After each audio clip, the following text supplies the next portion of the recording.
Welcome to Telugu విజడం తొలి Telugu AI channel. Cricket అభిమానులు సాధారణంగా bowled, LBW, catch out, run out వంటి సాధారణ డిస్మిసల్స్ గురించి తెలుసుకుని ఉంటారు. అయితే చాలా మందికి తెలియని అరుదైన కానీ ఆసక్తికరమైన అవుట్స్ ఉన్నాయి. ఇవి అసాధారణమైన సందర్భాల్లో మాత్రమే జరుగుతాయి. ఈ వీడియోలో అలాంటి అరుదైన డిస్మిసల్ రకాల గురించి తెలుసుకుందాం. Hitting the ball twice.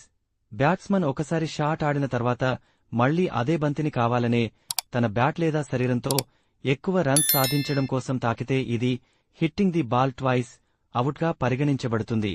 Handling the ball లేదా అబ్స్ట్రక్టింగ్ ద బాల్. ఇంతకుముందు బ్యాట్స్మన్ తన చేతితో బంతిని తాకి దాన్ని వికెట్కి వెళ్లకుండా ఆపితే ఇది హ్యాండ్లింగ్ ది బాల్ అవుట్గా పరిగణించబడేది. కానీ ఇప్పటి నియమాల ప్రకారం ఇది అబ్స్ట్రక్టింగ్ ద బాల్ డిస్మిసల్ కిందకు మారిపోయింది. బ్యాట్స్మన్ బౌలింగ్ లేదా ఫీల్డింగ్కు అడ్డుగా తన చేతిని ఉపయోగిస్తే ఫీల్డింగ్ సైడ్ అపీల్ చేయగానే అంపైర్ అవుట్గా ప్రకటిస్తాడు. Timed out. కొత్త బ్యాట్స్మన్ తన ముందున్న ఆటగాడు అవుట్ అయిన 3 నిమిషాల్లో క్రీజ్లోకి రాకపోతే అతనిని టైమ్డ్ అవుట్గా ప్రకటిస్తారు. ఇది చాలా అరుదుగా జరుగుతుంది. Obstructing the field. బ్యాట్స్మన్ కావాలనే ఫీల్డర్ నెమ్మదించేందుకు, రన్ అవుట్ అవ్వకుండా ఉండేందుకు తన బ్యాట్ లేదా శరీరాన్ని అతగాడికి అడ్డం పెడితే ఇది అబ్స్ట్రక్టింగ్ ద ఫీల్డ్ అవుట్గా పరిగణించబడుతుంది. Hitting wicket.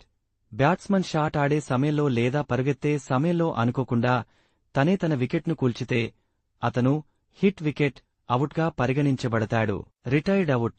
బ్యాట్స్మన్ స్వచ్ఛందంగా లేదా వ్యూహాత్మకంగా మైదానాన్ని విడిచిపెడితే, అంటే గాయంతోనో మరే ఏ ఇతర కారణాలతోనో రిటైర్డ్ హాట్గా మైదానాన్ని వీడితే అతని విరామాన్ని ప్రత్యర్థి జట్టు అంగీకరించకపోతే అతన్ని రిటైర్డ్ అవుట్ గా పరిగణిస్తారు. ఈ అరుదైన డిస్మిసల్స్ సాధారణ ప్రేక్షకులకు అంతగా తెలియకపోయినా క్రికెట్ అభిమానులకు ఆసక్తికరంగా ఉంటాయి. మీరు క్రికెట్ చూసేటప్పుడు ఇలాంటి అరుదైన అవుట్ను ఎప్పుడన్నా చూసారా? మీ అభిప్రాయాలు కామెంట్స్లో తెలియజేయండి.